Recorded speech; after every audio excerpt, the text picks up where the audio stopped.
pagi Bapak Ibu yang dikasihi Tuhan Yesus, kita bertemu di dalam ibadah pagi hari ini tanggal 25 April sebagai minggu yang terakhir dari bulan April ini. Bapak Ibu Saudara yang dikasihi Tuhan, kita menghadapi banyak masalah ketika badai pandemi corona ini melanda Indonesia maupun melanda seluruh dunia. Banyak negara mengalami masalah ekonomi, masalah masyarakat, dan bahkan mengalami kegoncangan politik oleh karena pandemi ini. Dan disinilah kita menghadapi ujian. Karena orang-orang yang bertahan menghadapi badai ini, mereka nanti akan tampil di hadapan Allah sebagai orang-orang yang unggulan di hadapan Tuhan. Nah, saya mau ngajak Bapak Ibu Saudara yang dikasihi Tuhan Yesus bagaimana kita menghadapi badai yang sedang melanda seluruh dunia ini dan menemukan kebahagiaan yang bertahan lama, yang bukan hanya sebentar, yang bukan hanya sementara dinikmati di bumi ini. Tidak selamanya hidup ini seperti yang dibayangin orang itu mulus-mulus saja. Ya, bahkan yang sudah dirancang dengan sedemikian mulus ya, dengan sedemikian rupa, itu pun tidak selalu dapat berjalan seperti yang ada dalam imajinasi atau bayangan seseorang ketika merencanakan. Banyak orang merencanakan masa depan, merencanakan kehidupan keluarga itu dengan mimpi yang besar. Tetapi banyak mimpi yang kandas di tengah jalan. Kebangkrutan, krisis ekonomi selalu menghadang setiap usaha. Kegagalan rumah tangga, ketidakharmonisan rumah tangga, perselingkuhan, kekerasan dalam rumah tangga selalu mengancam kelanggengan hubungan suami istri dan kerinduan anak-anak mereka untuk mendapatkan keluarga yang bahagia. Saya membayangkan hidup ini seperti pelayaran sebuah kapal dagang yang canggih dengan peralatan modern, sehingga kapal raksasa ini hanya diawaki 33 orang. Ini kapal raksasa yang canggih gitu, berlayar dari Florida, Amerika Serikat ke kepulauan di Karibia. Nah, di tengah laut Atlantik ia dihadang badai laut yang dahsyat. Kapal ini sebetulnya dirancang menghadapi badai. Nah, tiba-tiba pecah di tengah lautan dan tenggelam bersama dengan 33 awaknya tadi. Para ahli yang membuat kapal ini dibuat bingung mengapa kapal secanggih ini gagal menghadapi badai laut. Ya, kapal tersebut sebetulnya dilengkapi dengan peralatan navigasi yang modern, terhubung dengan sistem satelit yang dapat mengakses informasi cuaca yang terkini. Harusnya mereka bisa menghindari badai, tetapi kenyataannya tidak. Kenapa ya? Ya, sebuah badai hurricane yang dahsyat itu tiba-tiba di luar perkiraan para ahli iklim itu berbelok ke arah jalur kapal modern tersebut. Nah, akhirnya kapal itu terjebak di dalam badai yang besar dan pecah berantakan bersama dengan puluhan kontainer yang nilainya miliaran. Nah, sisa bangkainya itu tersebar di dasar laut seluas sekian kilometer persegi. Luar biasa bencana ini. Bapak Ibu, saya melayani banyak orang yang merasa tidak bahagia di dalam kehidupannya, dalam kehidupan rumah tangganya. Salah satunya adalah seorang yang pernah menjadi murid rohani saya. Saya bertemu dengan dia di suatu warung makan saat saya dan istri sedang mencari makan. Nah, sudah sekian lama saya off-kan semua pertemuan di gereja. Saya awalnya ketika bertemu dengan anak itu, saya tidak mengenali wajahnya karena wajahnya itu sangat berubah. Dan saya melihat di dalam wajah orang tersebut tuh anak itu penuh dengan beban. Dan ketika kami berpisah, ya saya makan dan dia kebetulan sudah selesai duluan.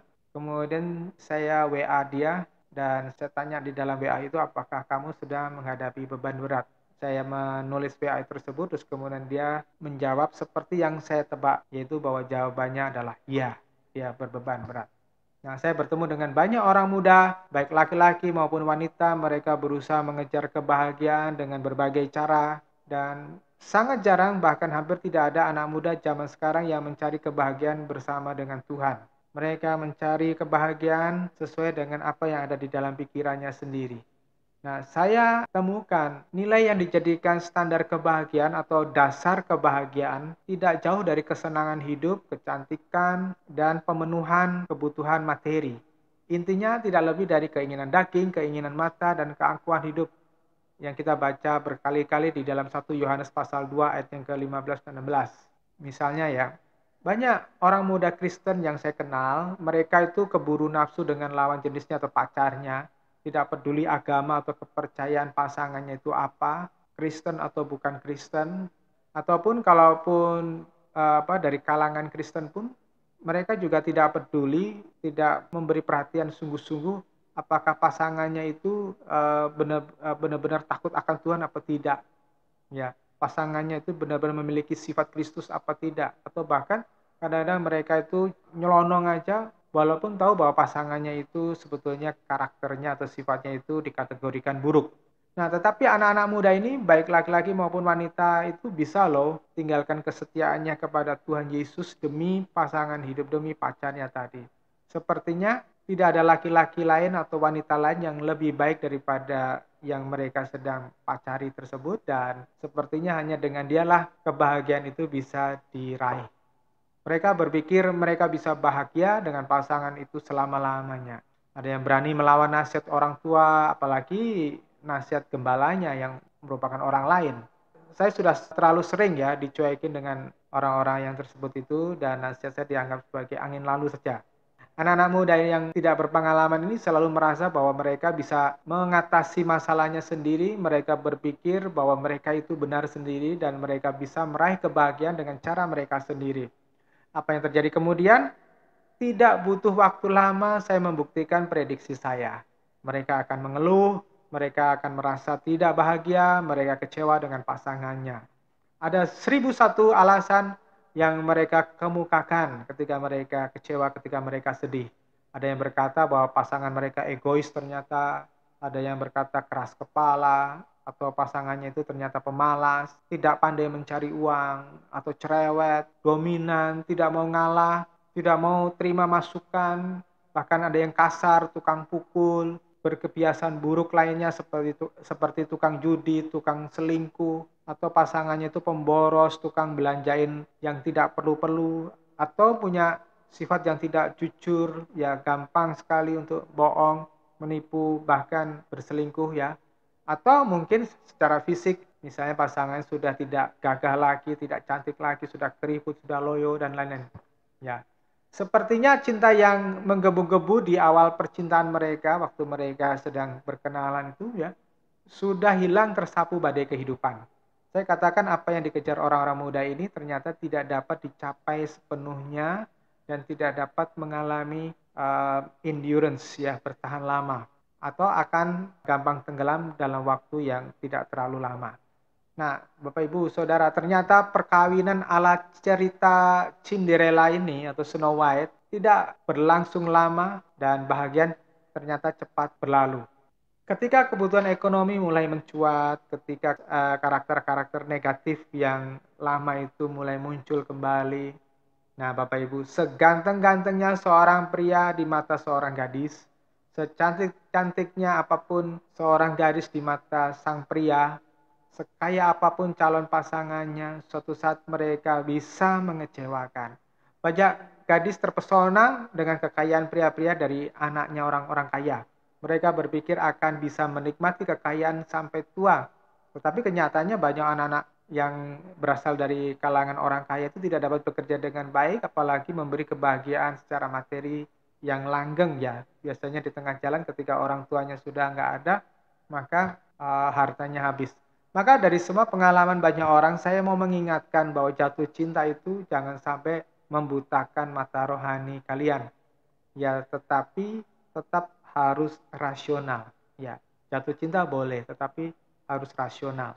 Ya, saya mendapati bahwa kebahagiaan yang dipromosikan dunia ini itu ternyata tidak masuk akal lah, karena tidak kekal. Kalau begitu kebahagiaan yang sejati, yang dapat bertahan lama, bahkan yang selama-lamanya itu gimana menemukannya, gimana meraihnya. Menurut saya, tidak ada di dunia ini yang dapat membahagiakan seseorang secara permanen, secara endurance, selama kebahagiaan mereka didasarkan pada standar dunia atau hal-hal yang fisik. Saya sering membaca artikel ada artis-artis terkenal, waktu muda mereka kaya raya, tetapi ketika bintang mereka itu sudah mulai memudar karena usia atau karena mulai banyak pendatang-pendatang baru, nah kehidupan mereka menjadi sulit, terus kemudian mereka jatuh miskin, bahkan ada yang jadi gelandangan.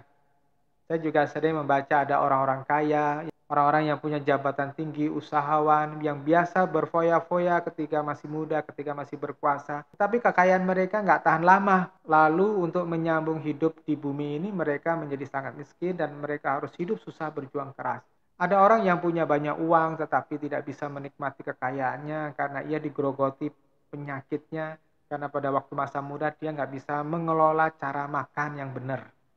Banyak pantangan makanan akhirnya waktu mereka sudah tua dan mulai sakit-sakitan, dan akhirnya mereka nggak bisa menikmati kekayaan dan membuat mereka menderita.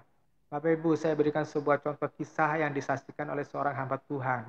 Hamba Tuhan ini bercerita pada suatu saat ada seorang pengkhotbah tamu yang sudah cukup tua melayani di gerejanya pada waktu dia masih muda. Ya, dia pada waktu mendengarkan khotbah pendeta tua itu dia masih muda, belum jadi hamba Tuhan. Nah, pengkhotbah tua itu berkhotbah tentang bahwa Tuhan itu tidak mempunyai rancangan yang buruk buat setiap orang. Salah satu kebaikan Tuhan adalah memberikan Roh Kudus-Nya yang tinggal di dalam diri seseorang yang percaya kepada Tuhan Yesus, sehingga orang yang ada Roh Kudus itu dapat menikmati semua ini, ya apapun keadaannya, dengan sukacita yang sejati. Nah, pengkhotbah muda yang merasa khotbah bahwa pendeta tua itu tadi, pengkhotbah tua tadi itu khotbahnya tidak relevan. Buktinya ia terlahir dari keluarga berantakan, ia terpaksa dibesarkan di rumah panti asuhan, rumah yatim piatu. Lantas dia tanya kepada pengkhotbah tua itu ketika selesai khotbah dan berkata, "Pak Pendeta, bagaimana mungkin khotbahmu itu menjadi kenyataan? Bagaimana mungkin kita bisa mendapatkan sukacita sejati? Padahal saya bla bla bla bla bla," begitu.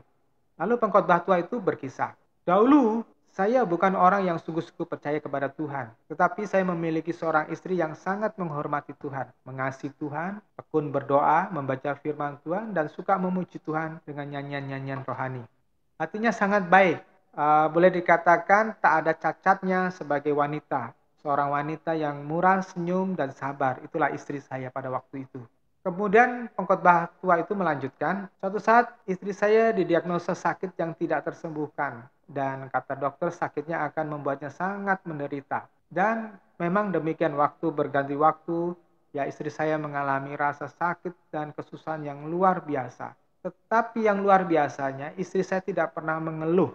Istri saya tidak pernah kehilangan senyumnya. Istri saya tidak pernah berhenti membaca firman Tuhan, tidak pernah berhenti memuji Tuhan, dan tidak pernah berhenti berdoa." Nah, pengkhotbah tua itu berkata lagi, "Waktu itu saya bertanya kepada dia, saya merasa heran melihat ketabahannya. Lantas saya bertanya kepada istri saya, 'Kenapa kamu bisa tetap tersenyum? Padahal kamu merasakan sakit. Dan kamu tetap membaca Alkitab, berdoa, dan menyanyi.' Istri saya itu menjawab dengan sederhana, 'Karena ada roh Tuhan dalam hatiku yang membuat aku selalu bersukacita walaupun apapun yang kualami.'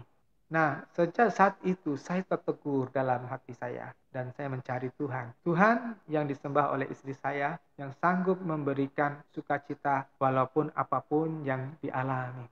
Nah, saya pikir inilah jawaban yang setara dengan Galatia pasal 2 ayat yang ke-20, bahwa hidupku bukanlah aku lagi tetapi Kristus yang ada di dalamku. Itulah kondisi yang diingini oleh Tuhan, bahwa kebahagiaan seseorang tidak tergantung dengan keadaan jasmani, tidak tergantung kepada kekayaan atau hal-hal materi lainnya. Bapak Ibu, saudara bayangin, ya coba bayangin, apa untungnya orang-orang Romawi mula-mula dulu menjadi orang Kristen. Mereka bukannya mendapat kekayaan seperti yang diajarkan zaman sekarang. Ketika orang mengikuti Yesus, mereka akan bisa mendapatkan, mereka akan mudah memetik kekayaan dengan cuma-cuma, dengan mudah. Orang-orang Romawi yang menjadi Kristen itu bukannya mendapat kekayaan, bukannya mendapat kenikmatan ketika mereka menjadi Kristen. Mereka bukannya mendapat mujizat seperti Daniel ketika dicemplungin oleh Raja Darius dari Media Persia di gua singa, tapi singa-singa itu dibungkam oleh para malaikatnya sehingga nggak bisa menerkam Daniel. Orang-orang Roma ini bukannya seperti Sadrak, Mesak, dan Abednego ketika mereka dibakar, api tidak dapat membunuh mereka. Tapi yang nyata terjadi adalah ketika mereka digelandang masuk ke kolosium, di tengah-tengah kolosium itu singa-singa yang kelaparan dilepas, mereka mati dicabik-cabik oleh singa. Dan ketika mereka dibakar hidup-hidup di tengah kolosium itu, mereka juga mati terbakar jadi arang. Orang-orang Kristen Perjanjian Baru ini tidak dimanjakan oleh Tuhan sedikit pun dengan mujizat-mujizat yang pernah diceritakan pada Perjanjian Lama. Justru dengan kemartiran itu mereka belajar memuliakan Tuhan. Dan gereja berkembang melalui kemartiran itu. Jadi pengharapan orang Kristen mula-mula itu bukan terletak pada kelimpahan harta dunia. Saya melihat bahwa dasar kesetiaan mereka itu saat itu waktu mereka menghadapi maut itu hanya ada satu, yakni kerinduan untuk hidup kekal bersama dengan Tuhan. Seperti yang dijanjikan di dalam Yohanes pasal 14 ayat 1 sampai 3, di mana Tuhan menjanjikan di tempat Tuhan berada, orang-orang pilihannya itu juga berada. Jadi belajar dari contoh-contoh yang saya berikan tadi, tidaklah penting apakah doa-doamu itu tentang permohonan supaya naik jabatan, permohonan untuk mengalami kesuksesan usaha, permintaan untuk mendapat jodoh bagi yang lajang, permohonan untuk mendapat mujizat, lolos dari penyakit yang fatal atau bencana alam atau kecelakaan, permintaan untuk mendapatkan keturunan bagi yang mandul, dan lain-lain. Itu mau dikabulkan atau tidak, nggak perlu dipusingin, nggak perlu menjadi masalah. Karena dalam kedewasaan rohani, semuanya itu tak lagi menjadi penting dalam hidupmu jika engkau memiliki kedewasaan rohani. Tidak penting ada kekayaan atau tidak. Tidak penting punya anak atau tidak. Tidak penting dapat pasangan atau tidak. Sebab agenda terpenting dalam kehidupan seseorang yang sudah mengenal Tuhan adalah bagaimana menyenangkan hati Bapa. Saya ingin mengajak Anda semua membahas Ulangan pasal 6 ayat yang keempat dan 5. Dengarlah hai orang Israel, Tuhan itu Allah kita, Tuhan itu Esa. Kasihilah Tuhan Allahmu dengan segenap hatimu, dengan segenap jiwamu, dengan segenap kekuatanmu. Firman ini disampaikan pertama kali oleh Musa, kembali ditekankan oleh Tuhan Yesus sendiri di Matius pasal yang ke-22, ayat yang ke-37 dan 38. Dan Yesus berkata kepadanya, kamu harus mengasihi Tuhan Allahmu dengan segenap hatimu, dengan segenap jiwamu, dan dengan segenap pikiranmu. Ini adalah perintah yang terbesar dan yang pertama. Jadi Bapak Ibu yang dikasihi Tuhan, penting sekali untuk mengerti tentang bagaimana mengasihi Tuhan Allah. Karena Tuhan katakan di ayat 38 Matius 22 tadi, ini adalah perintah yang terbesar dan yang pertama. Tidak ada perintah lain yang lebih besar daripada perintah mengasihi Tuhan. Nah, saya terus-menerus memikirkan frase kasihilah Tuhan Allahmu. Ya, Bapak Ibu Saudara yang dikasihi Tuhan, saya ingat sebuah kisah yang lainnya. Saudara pasti pernah mendengar Presiden pertama Amerika Serikat, yaitu Jenderal George Washington. Beliau ketika masih hidup dikunjungi salah satu teman dari Prancis, yaitu Jenderal Lafayette. Di suatu pagi saat mereka sedang berjalan-jalan sambil ngobrol di sebuah taman, mereka bertemu dengan seorang budak keturunan Negro Afrika yang tugasnya adalah menata taman itu. Dan budak itu ketika bertemu dengan Jenderal George Washington dan Jenderal Lafayette, budak itu membungkuk, memberi hormat, serta memberikan salam selamat pagi kepada mereka.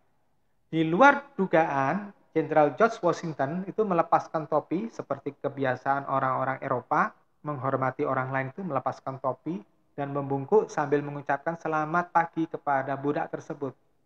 Jenderal Lafayette melihat kejadian ini cukup terkejut. Dalam hatinya sedikit memandang rendah, katanya kepada Jenderal George Washington, kami tidak akan melakukan hal serupa ini ya di Prancis. Lalu jawaban Jenderal George Washington ini lebih mengejutkan lagi, karena dia berkata, bagi saya tidak ada perbedaan antara saya dan dia. Di hadapan Tuhan tidak ada budak dan tuan, semuanya sama. Nah, Bapak Ibu Saudara, mengapa Jenderal George Washington bisa berkata demikian? Karena George Washington bersama dengan kaum Puritan, yakni orang-orang Eropa yang imigran dari Eropa tadi itu mendarat di Amerika, itu sedang membawa Injil yang murni, yang mau melepaskan diri dari pandangan feodalisme yang syarat dengan perbedaan kelas, yang syarat dengan ambisi-ambisi duniawi. George Washington mewakili banyak orang Kristen pada waktu itu bahwa Allah adalah segalanya dan firman-Nya adalah otoritas yang tertinggi. Orang-orang yang mengasihi Allah dengan sungguh-sungguh akan benar-benar dapat mengerti apa itu mengasihi Tuhan. Di dalam Ulangan pasal 6 ayat 4. Allah itu Esa, artinya dialah satu-satunya sesembahan yang sejati. Tidak ada duanya, dan hanya ada dialah yang harus kita berbakti. Dan ini berkaitan dengan Matius 4 ayat ke-10. Kemudian Yesus berkata kepadanya, "Nyala iblis, ada tertulis, kamu harus menyembah Tuhan Allahmu dan kepadanya lah saja kamu beribadah." Ayat ini di Matius 4 ayat 10 ini juga dicetuskan oleh Musa dalam Ulangan pasal 6 ayat 13. Hormatilah Tuhan Allahmu dan beribadalah hanya kepadanya. Apabila kamu bersumpah, kamu harus bersumpah demi namanya. Beribadalah hanya kepada Tuhan Allah. Seseorang yang berkata beribadah kepada Allah yang Esa tadi, tetapi kelakuannya tidak hidup sesuai dengan firman-Nya, maka saya katakan bahwa iman itu kosong. Seperti di Yakobus pasal yang kedua. Beribadah artinya menempatkan pribadi yang disembahnya itu di tempat yang tertinggi. Kalau kita menganggap seseorang itu berada di tempat yang tertinggi, maka apa yang dikatakan pribadi tersebut itu haruslah kita ikuti, haruslah kita taati. Maka penyembah-penyembah yang benar seperti di dalam Yohanes pasal 4, 23-24, Tuhan berkata bahwa penyembah-penyembah yang benar itu harus menyembah di dalam roh dan kebenaran. Nah, artinya menyembah Allah di dalam roh itu adalah orang itu harus memiliki roh yang disetarakan dengan Allah, roh Allah. Dalam hal ini sejajar dengan Yohanes pasal 1 ayat 12, barang siapa percaya kepadanya, sebanyak-banyaknya orang yang percaya kepadanya, maksudnya kepada Tuhan Yesus, itu diberinya kuasa, diberinya eksosia, diberinya kesempatan untuk menjadi anak-anak Allah. Jadi orang yang belum diubahkan ya untuk masuk mengikuti apa yang dikehendaki oleh Roh Allah itu belum bisa menjadi anak-anak Allah. Nah, ketika orang itu mau memberikan dirinya dipimpin oleh Roh Allah, dibentuk oleh Roh Allah, dididik oleh Roh Allah, terus dia mengalami perubahan, rohnya itu disetarakan dengan Allah dan dia bisa menyembah Allah di dalam roh. Mengapa saya mencuplik Ulangan pasal yang ke-6 dan Matius pasal 22 tadi dalam kaitan khotbah kita hari ini tentang bagaimana bertahan melalui goncangan-goncangan dan badai-badai hidup dan bagaimana mendapatkan kebahagiaan yang sejati atau sukacita yang sejati. Tuhan Yesus mengasihi tiap-tiap manusia dari suku, dari ras, dari agama manapun. Dan usaha penyelamatan Tuhan itu bersifat pribadi, yaitu orang per orang, bukan rombongan. Jadi, selama ini usaha keras saya itu adalah mengajak tiap-tiap jemaat menyadari panggilan Tuhan secara pribadinya masing-masing. Karena Anda tidak akan diselamatkan Tuhan hanya karena telah menjadi jemaat saya, apalagi kalau hanya sekedar menjadi orang Kristen. Sebab tidak peduli orang tua Anda sudah Kristen, suami atau istri Anda sudah Kristen, atau Anda sendiri sudah menjadi Kristen dalam waktu yang cukup lama. Juga tidak peduli apa peran Anda di dalam gereja. Keselamatan yang ditawarkan Tuhan itu bukan harga yang murah, atau yang diobral seperti toko-toko yang mengobral barang-barang yang mau dicuci gudangnya. Keselamatan yang ditawarkan Tuhan itu bersifat pribadi dan harganya mahal. Artinya, setiap Anda harus mengambil keputusan untuk memutuskan apa yang berkenan kepada Bapa, bukan apa yang Ia senangi. Seseorang harus memutuskan kemana hatinya ditambatkan, ke dunia ini atau kepada Tuhan. Dan setiap orang harus memutuskan siapa yang ia cintai, Tuhankah atau hal-hal duniawi dan jasmani. Karena setiap orang harus memilih antara Allah atau setan. Ketika kita berkata Allah itu Esa, Adonai Ehad bahasa Ibraninya, maka mestinya tidak ada pilihan lainnya yang setara dengan Allah, yang Allah kita kenal, yang diperkenalkan oleh Musa dan Tuhan Yesus. Mestinya tak ada yang lain yang lebih mempesona selain Allah yang diperkenalkan oleh Musa dan disempurnakan oleh Tuhan Yesus tadi. Jika Musa memperkenalkan siapa Allah yang paling benar di antara ribuan ilah yang diperkenalkan oleh bangsa-bangsa kafir pada waktu itu, maka Tuhan Yesus memperkenalkan bagaimana hati Allah yang sesungguhnya dari Allah yang benar tadi, dan bagaimana Allah yang disebut Esa itu sesungguhnya, juga bagaimana sistem pemerintahannya. Allah yang sejati itu tidak akan masuk akal dalam pikiran manusia. Itulah mengapa Tuhan Yesus perlu mengajarkannya dengan jelas kepada saudara dan saya.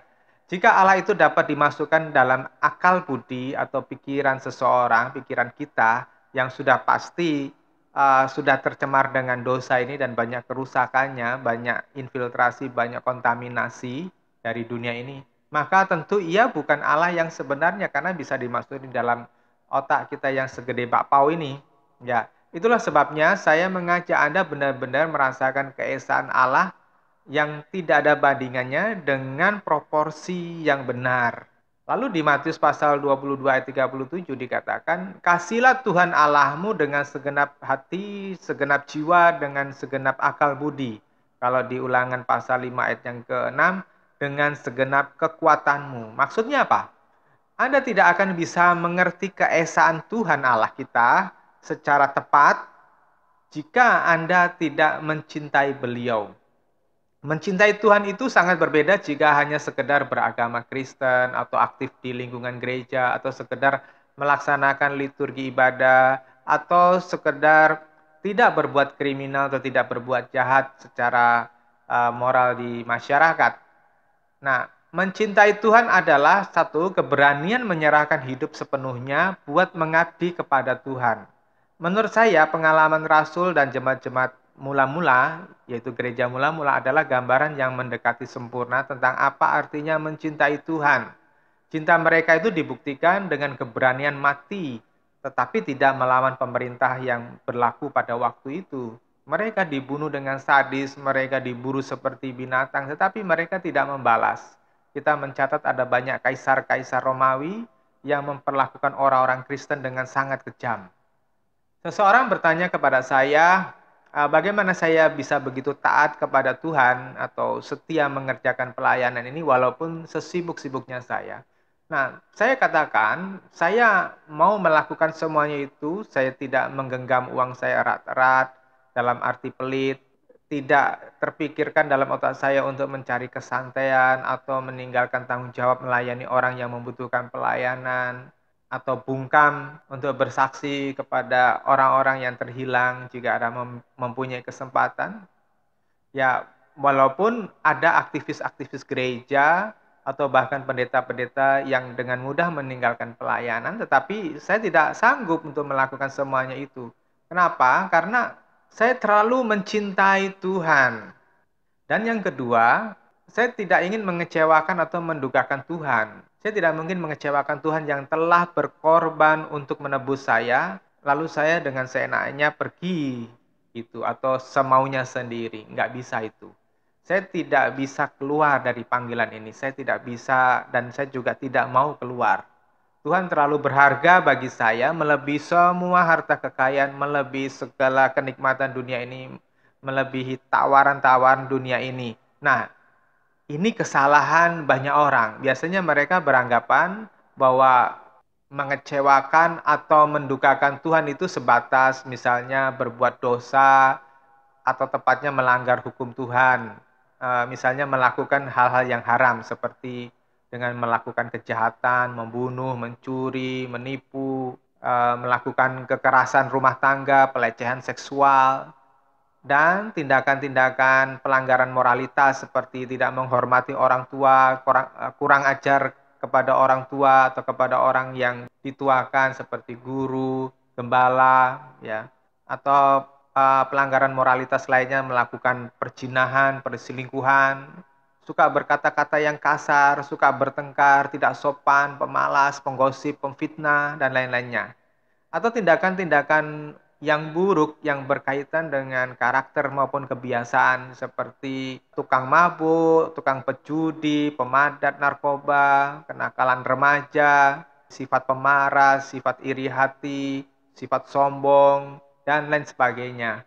Menurut saya, hanya sedikit orang yang mengasihi Tuhan Allah dengan murni dan benar. Kebanyakan mereka hanya beragama Kristen, puas menjadi orang Kristen doang. Termasuk orang yang sudah melayani baik sebagai guru sekolah minggu, pemimpin kaum muda, pemimpin pujian, atau worship leader. Bahkan seorang pendeta atau bahkan seorang pengajar teologi sekalipun, sebetulnya kadar kasih mereka itu patut dipertanyakan. Ya, jam terbang pelayanan mereka itu tidak bisa dijadikan patokan atau standar untuk menunjukkan nilai iman mereka dan kebenaran mereka di mata Allah. Jika ukurannya adalah keaktifan dan kerajinan dalam pelayanan, maka yang disebut pelayan Tuhan pada masa kini, ya pada masa kita ini, tentu belum apa-apanya dibanding dengan orang-orang Farisi dan ahli-ahli Taurat pada masa Tuhan Yesus. Saya katakan tidak ada apa-apanya dengan orang Farisi dan ahli-ahli Taurat, karena mereka benar-benar memiliki disiplin agamawi sejak kecil. Ketekunan membaca Taurat, seperti kalau saudara dengar orang Muslim mengaji, melantunkan ayat-ayat suci setiap malam, itu mereka sudah lakukan 600 tahun sebelum saudara-saudara kita orang Muslim itu ngaji. Ya. Orang yang melayani di gereja dewasa ini, wah ini sebetulnya belum apa-apa. Kadang-kadang penampilan mereka itu menipu ya. Kadang-kadang mereka itu tampak rohani, tetapi baca firman Tuhan, apalagi merenungkan kehendak Allah itu belum tentu seminggu sekali. Menurut saya tidak ada ukuran yang sanggup mengukur kedalaman kasih seseorang pada Tuhan, kecuali dengan satu hal ini, yaitu tunjukkan integritas Kristiani dalam wujud pengorbanan yang diuraikan di dalam Matius pasal 16 ayat 24 ayat 25. Kemudian Yesus berkata kepada murid-muridnya, jika ada yang mau mengikuti aku, ia harus menyangkal dirinya sendiri, memikul salibnya dan mengikut aku. Karena siapa yang ingin menyelamatkan nyawanya akan kehilangan nyawanya.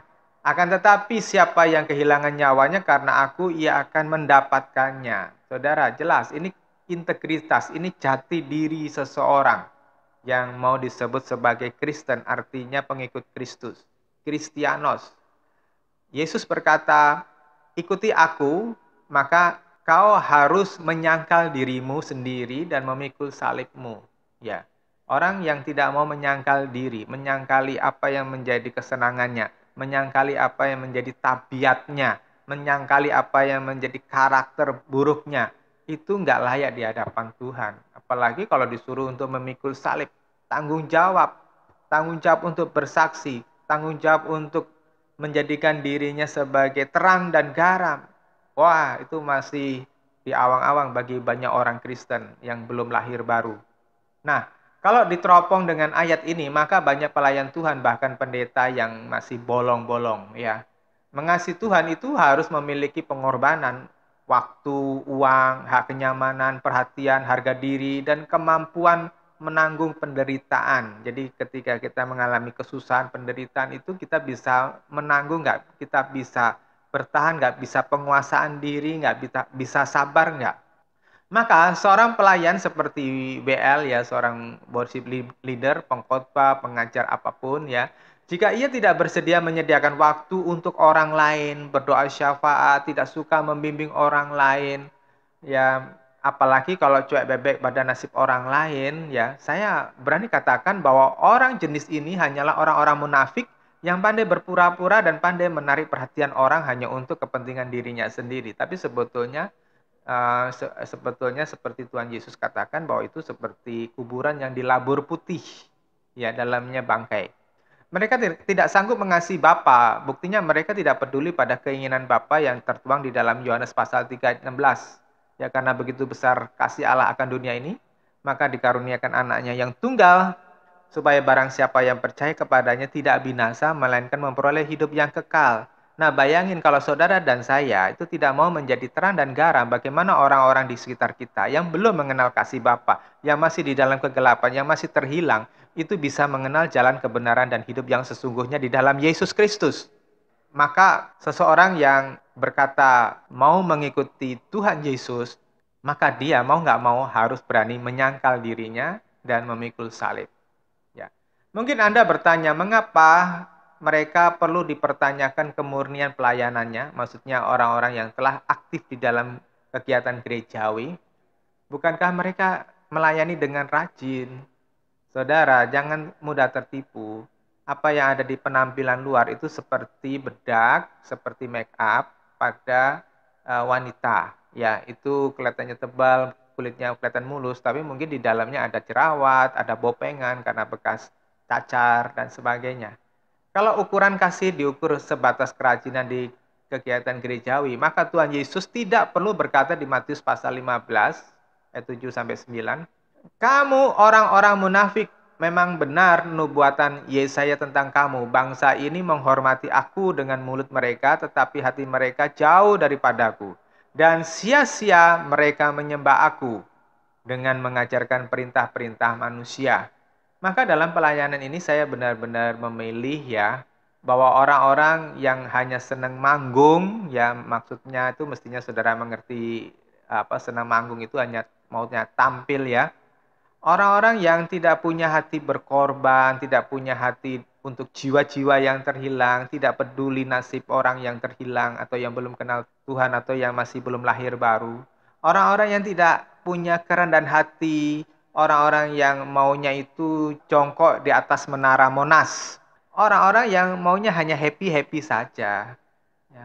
Atau orang-orang yang berkarakter dan cara berpikir yang tidak mau berubah, mendingan nggak usah melayani di tempat ini, ya nggak usah tampil dalam pelayanan, karena orang-orang ini membawa spirit yang tidak kudus dan akan mencemari banyak orang, akan mempengaruhi, mentransfer roh yang tidak kudus ya kepada orang lain.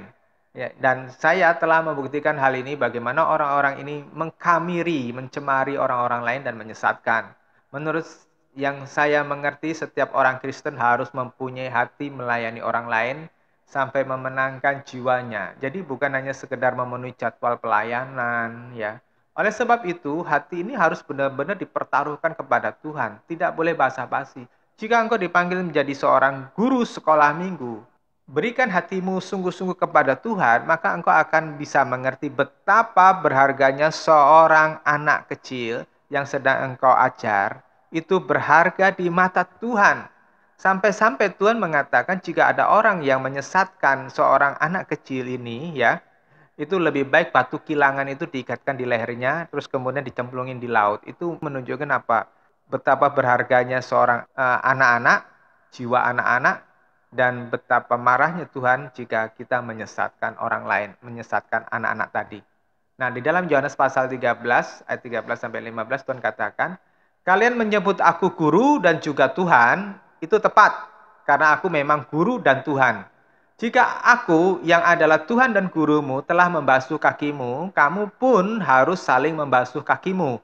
Sebab aku telah memberikan contoh kepadamu supaya kamu juga melakukan seperti yang aku lakukan kepadamu." Makanya Paulus sampai berkata di dalam 1 Korintus pasal 16 ayat yang ke-22, "Jika ada orang yang tidak mengasihi Tuhan, terkutuklah dia. Oh Tuhan datanglah." Ya, saudara, kalau ada orang hanya berpura-pura mengasihi Tuhan, hanya berpura-pura melayani Tuhan, ya, tapi sebetulnya dia punya agenda pribadi untuk kepentingan diri sendiri, untuk memperkaya diri sendiri. Tuhan berkata melalui mulut Paulus, "Terkutuklah dia." Nah, saudara yang dikasih Tuhan, kalau Tuhan sudah menyatakan seperti itu, masakan kita berani melakukan seperti itu? Mendingan kita nggak usah tampil-tampil pelayanan kalau kita hanya akan menjadi orang terkutuk. Ya, oleh sebab itu, kalau kita mau melayani Tuhan, kasih Tuhan Allahmu dengan sungguh-sungguh. Terus yang kedua, lebih dahsyat lagi di dalam Galatia pasal 1 ayat 79. "Padahal tidak ada Injil yang lain, namun ada beberapa orang telah mengacaukan kamu dan ingin memutarbalikkan Injil Kristus. Bahkan kalau kami atau seorang malaikat dari surga memberitakan kepadamu Injil yang bertentangan dengan apa yang telah kami beritakan kepadamu, terkutuklah dia. Seperti yang telah kami katakan sebelumnya dan sekarang aku katakan lagi, jika ada orang yang memberitakan kepadamu Injil yang bertentangan dengan apa yang sudah kamu terima, biarlah ia terkutuk." Saudara yang dikasih Tuhan Yesus, masakan kita mau menjadi orang terkutuk? Ya hanya karena kita mempunyai ego, hanya karena kita punya idealisme yang kita tidak mau rubah, ya padahal itu bukan dari Tuhan. Dan kita memutar balikkan kebenaran Injil Kristus. Saudara, berhati-hati. Ya, engkau mengajar anak-anakmu, hati-hati. Ya, engkau memberi teladan kepada anak-anakmu, teladan yang salah, itu harus hati-hati. Karena ujung-ujungnya engkau akan menghadap tahta pengadilan Allah. Nah, Bapak Ibu yang dikasih Tuhan, dengan ayat-ayat firman ini, saya sangat gentar dalam mengajar, ya. Saya sangat takut mengajar jika keliru. Apalagi jika saya punya udang di balik batu, ya. Bukan di balik bakwan, ya, tapi di balik batu, ya. Jika ada maksud-maksud tersembunyi hanya untuk menarik keuntungan bagi diri saya, waduh, saya sangat takut deh. Itulah sebabnya saya sangat berhati-hati mengajari Anda. Dan saya juga tidak berani menganggap sepele panggilan Tuhan melayani beliau. Ya, jadi kalau kita sudah dipanggil melayani Tuhan itu tidak boleh maju mundur seperti kayak apa gangsingan itu ya, naik turun gitu. Saya ambil dari kasus Petrus yang menyangkali Tuhan dengan tidak mengakui hubungan dengan Tuhan ya di depan hamba-hamba Imam Kayafas ketika Tuhan sedang disesah, sedang disiksa. Nah, Petrus ini ditanyain oleh hamba-hamba Imam Kayafas dan dia nggak berani mengakui bahwa Yesus adalah gurunya, maka dia menyangkali. Nah, Petrus tidak melakukan pengkhianatan seperti Yudas. Ia tidak melakukan pelanggaran hukum dan moral. Dia nggak berzina, dia nggak mencuri, dia nggak membunuh, ya. Bahkan boleh jadi penyangkalannya itu hanyalah sebuah strategi untuk mengalihkan perhatian. Boleh jadi ia sedang berpikir dan mencari akal dan kesempatan untuk membebaskan gurunya. Tetapi perasaannya tidak dapat berbohong. Ya, tidak dapat membohongi Roh Kudus. Roh Kudus pasti sudah memberikan teguran di dalam hatinya. Nah, jika Anda peka saat membaca narasi di Alkitab tentang Petrus yang lari menangis menyesali kepengecutannya itu, ia menyadari bahwa tindakannya itu tidak berkenan kepada Tuhannya. Dari situ kita tahu bahwa tingkat kesempurnaan yang dituntut oleh Tuhan sangat tinggi. Ya, apapun alasan penyangkalan Petrus pada waktu itu di hadapan Tuhan tidak berkenan. Nah, Tuhan tidak lagi bermain di level seperti umat perjanjian lama yang cukup puas jika mereka mengerjakan hukum dengan tepat, ya. Tuhan berduka tidak hanya kita melakukan kejahatan-kejahatan yang melanggar hukum dan moral, tetapi di perjanjian baru Tuhan menilai pikiran kita, perasaan kita, dan apa yang melatar belakangi keputusan-keputusan kita. Kata teman saya yang membaca sebuah artikel sosiolog yang meneliti bahwa seorang manusia yang normal itu setiap harinya membuat rata-rata 35.000 keputusan, baik besar maupun kecil itu sama dengan 1 detik itu 1 keputusan. Nah, Anda menunjukkan raut muka yang sinis kepada orang lain, pada suami, pada istri, itu juga sudah merupakan sebuah keputusan. Anda tersenyum pada orang yang mengalami kesusahan, bukan apa tapi senyum sinis begitu, itu sudah sebuah keputusan. Nah, masalahnya banyak orang tidak menyadari bahwa dari hal-hal yang sepele tersebut, kita bisa dihakimi dan ditolak oleh Tuhan loh. Kembali kepada hati saya, itulah sebabnya saya saat ini benar-benar berpikir keras, benar-benar menyaring apa yang ada dalam perasaan saya, apa yang ada dalam pikiran saya, bahkan apa yang akan saya katakan atau saya ajarkan kepada Bapak Ibu Saudara. Dan itu benar-benar saya pertimbangkan. Saya nggak berani main-main. Saya benar-benar sangat heran kalau ada pendeta, pengkhotbah, atau guru sekolah minggu, atau guru youth gitu ya, anak muda, yang mengajarkan melampaui yang seharusnya, berkelakuan yang arogan, sombong, dan mengajarkan yang sembrono, ya sembarangan. Atau yang menyalahgunakan jabatan kependetaan atau aktivis gereja untuk melakukan kejahatan seperti menggunakan keuangan gereja untuk kepentingan diri sendiri, bahkan mencuri uang persembahan, ya, mencari kehormatan, bahkan terlibat dengan tindakan-tindakan yang tidak bermoral seperti perzinahan, perselingkuhan. Belum lagi yang mengajarkan orang lain hanya untuk memikirkan kemakmuran semata-mata. Saudara, pengajaran tentang kemakmuran itu sangat berbahaya menurut saya karena itu bisa menggeser perhatian, fokus seseorang dari seharusnya kepada Allah semata-mata, kepada Tuhan Yesus semata-mata, tapi digeser kepada materi. Coba, berapa banyak orang yang mempunyai kemakmuran, mempunyai kekayaan itu memikirkan pekerjaan Tuhan dengan sungguh-sungguh. Berapa banyak orang yang kaya, orang yang makmur itu memikirkan orang-orang yang di papan-papan bawah yang tersingkirkan. Belum tentu.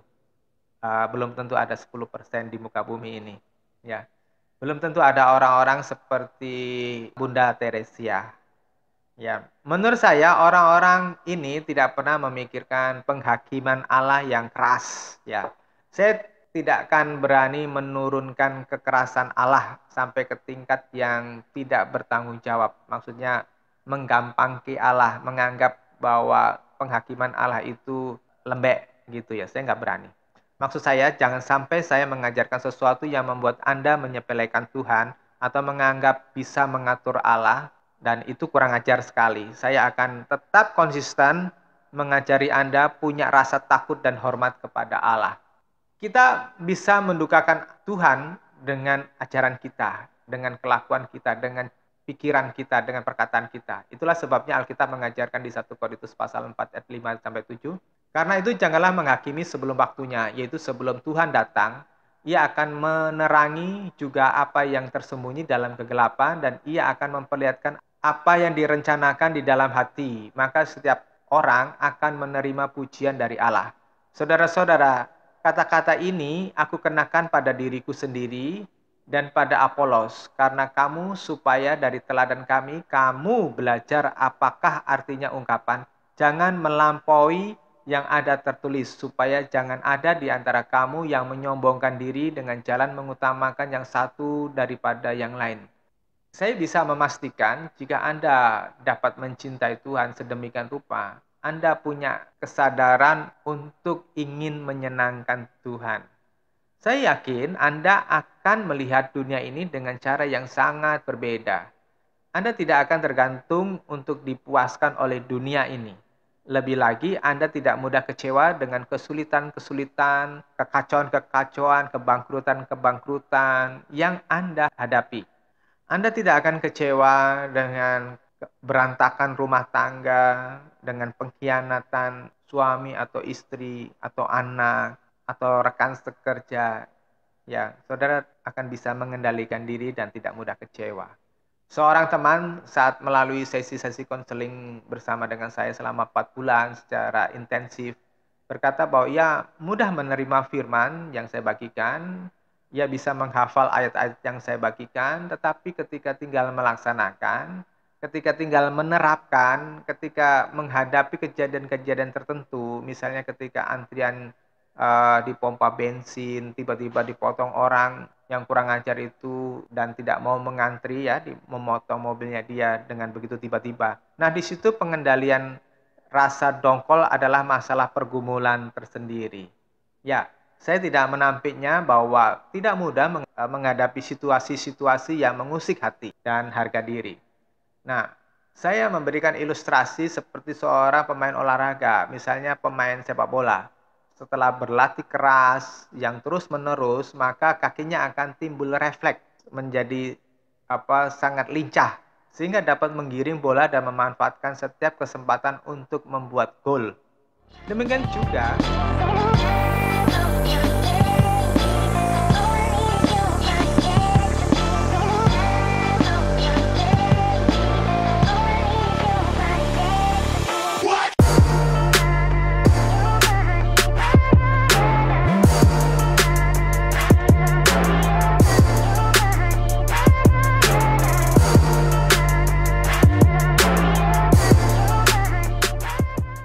Demikian juga, mengapa Ulangan pasal 6 Tuhan menyuruh kita membaca dan mendengarkan firman Tuhan berkali-kali setiap hari? Karena apa? Supaya otot-otot rohani kita itu menjadi terlatih dan akhirnya memiliki refleks yang sempurna untuk menghindari jebakan dosa dan melakukan apa yang dikehendaki Allah. Saya punya keyakinan seperti ini. Ya, misalnya sebagai laki-laki tentu senang keindahan mobil, ya, mobil yang mewah, barang-barang yang mewah, wanita cantik, ya, kita laki-laki itu normal lah, kecuali yang bencong, ya.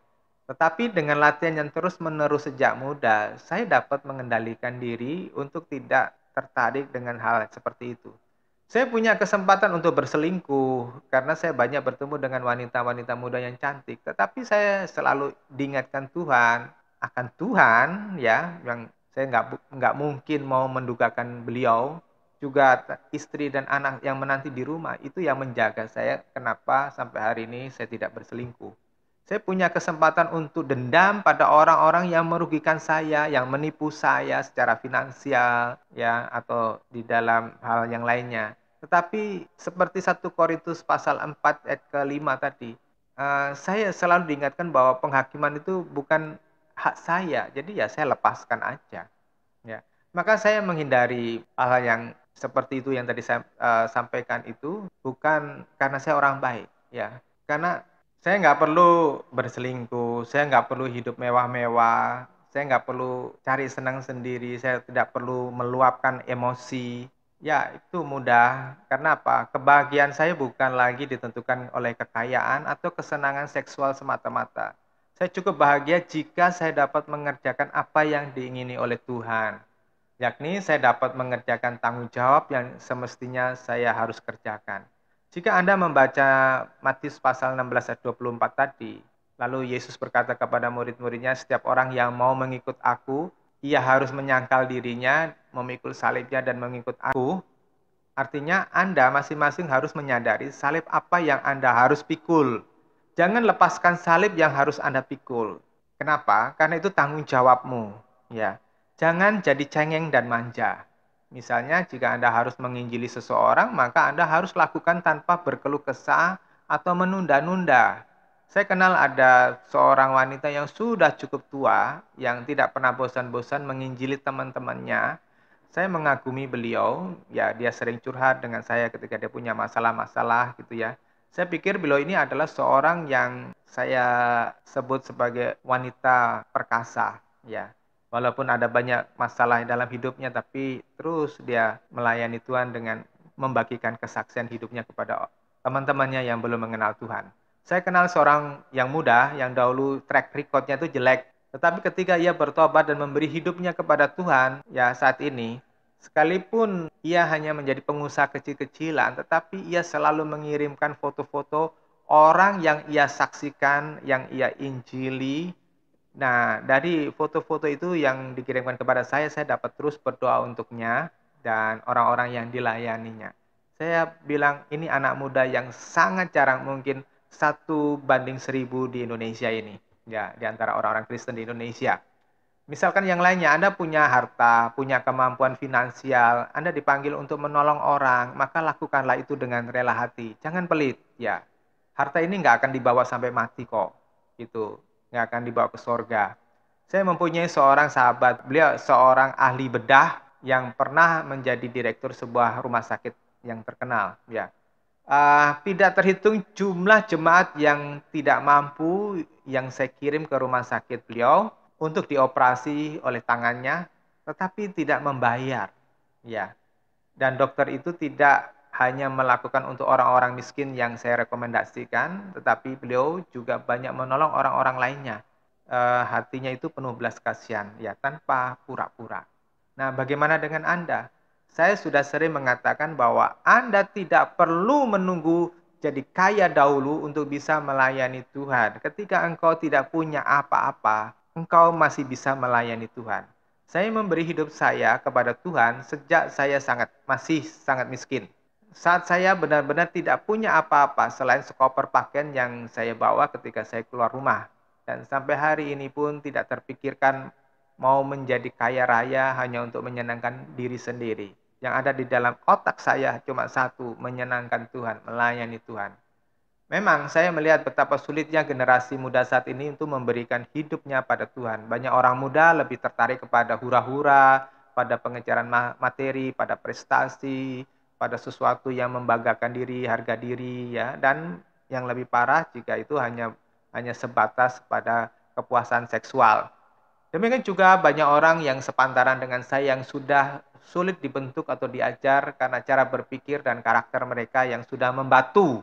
Ya, ini menyedihkan sekali. Tetapi jika kalian mengerti Allah dan kerinduan Tuhan Yesus seperti yang dikatakan di dalam Yohanes pasal 14 ayat 1 sampai 3, maka kalian akan tahu betapa berharganya kesempatan melayani Tuhan ini untuk membangun roh kita supaya kita dapat disetarakan dengan Allah dan betapa indahnya bersama dengan Tuhan itu.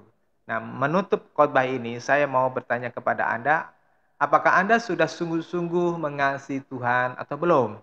Jujurlah, jika selama ini dari uraian yang saya sudah bagikan, dari khotbah yang sesudah bagikan kepada saudara, Anda menyadari Anda belum sungguh-sungguh mengasihi dia. Maka segera bereskan hatimu karena kemungkinan waktumu itu tidak panjang lagi.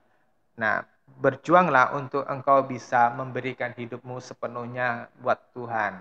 Nah, apa yang saya bagikan ini adalah dasar atau pondasi iman di dalam gereja kita, ya, dalam jemaat kita. Ini adalah pondasi yang benar. Jika Anda tidak ingin masuk di dalam ruang penghakiman akhir kelak dengan rasa gentar dan rasa takut yang luar biasa. Saya tidak mengajarkan Anda untuk sekedar mengejar mujizat, kuasa ajaib, tanda-tanda supranatural, ya karunia-karunia yang supranatural, tetapi saya menanamkan kebenaran ini dengan pewujudan dari buah-buah roh, ya. Nah, ini semuanya adalah hal yang dikehendaki oleh Tuhan. Dari awal, dari semua buah-buah roh itu, saya selalu mengingatkan kepada saudara, mengasihi Allah, hal yang paling kritikal, hal yang paling prioritas, hal yang paling utama dalam hidup kita. Tuhan Yesus memberkati Anda. Amin.